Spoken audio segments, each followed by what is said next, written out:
তোমাদের এ অবস্থা পৃথিবীর বুকে তোমাদের অন্যায়ভাবে উল্লাস করার জন্য এবং অহংকার করার জন্য। তোমরা জাহান্নামের দরজাগুলি দিয়ে উহার মধ্যে প্রবেশ করো, তথায় তোমরা অনন্তকাল থাকবে। কতই নিকৃষ্ট অহংকারীদের বাসস্থান।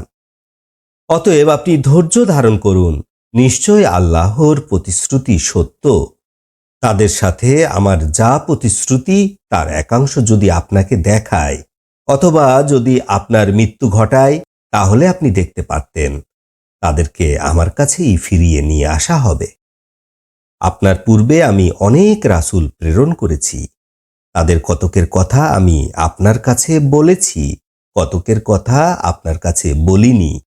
রাসূলদের প্রতি কোনো অনুমতি নেই যে তারা আল্লাহর আদেশ ছাড়া কোনো নিদর্শন প্রকাশ করবেন। যখন আল্লাহর আদেশ আসবে তখন ন্যায়সঙ্গতভাবেই ফয়সালা করা হবে, তখন বাতিলপন্থীরাই ক্ষতিগ্রস্ত হবে। আল্লাহ যিনি তোমাদের জন্য পশু সম্পদ সৃষ্টি করেছেন, তাদের কতকের উপরে তোমরা আরোহণ করো এবং কতক তোমরা খাও। উহাতে তোমাদের জন্য রয়েছে অনেক উপকার। তোমাদের মনের মধ্যে উপস্থিত হওয়া প্রয়োজনগুলি উহা দ্বারা তোমরা যেন পূরণ করতে পারো। উহাতে এবং নৌযানের উপর তোমাদেরকে বহন করা হয়।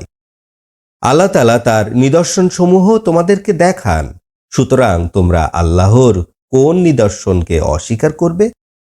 তারা কি পৃথিবীতে ভ্রমণ করে না, অতঃপর দেখে না তাদের পূর্ববর্তীদের পরিণাম কি হয়েছিল? তারা সংখ্যায় এদের তুলনায় বেশি ছিল, অধিক শক্তির অধিকারী ছিল। পৃথিবীতে অনেক নিদর্শন স্থাপন করেছিল, তাদের উপার্জন তাদের কোনো কাজে আসেনি। অতঃপর যখন তাদের রাসূল তাদের কাছে উজ্জ্বল প্রমাণ নিয়ে এসেছে, তখন তাদের কাছে থাকা তাদের জ্ঞানের উপরে তারা অহংকার করেছিল এবং যে বিষয় নিয়ে তারা উপহাস করতেছিল সে বিষয়গুলোই তাদেরকে পরিবেষ্টিত করেছিল।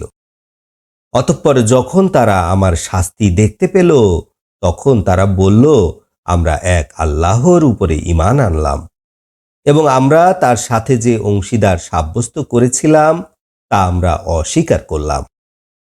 যখন তারা আমার শাস্তি দেখতে পেল, তখন তাদের ঈমান তাদের কোনো উপকারে আসলো না।